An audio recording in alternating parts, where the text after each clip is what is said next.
Halo guys, karena sekarang aku nggak bikin konten masak kerang ataupun seafood lagi,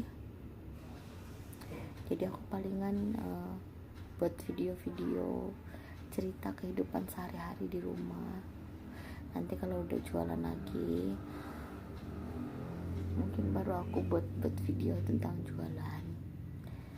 Nah, jadi ini sekarang aku di rumah mama juga lagi sakit, lagi musim ya guys, ini musim batuk pilek. Jagalah kesehatan kalian ya, jangan sampai batuk pilek kayak kami ini pada batuk pilek. Aku juga masih batuk kayak batuk yang nggak bisa berhenti loh, itu loh kalau pas lagi gatal-gatalnya tenggorokan.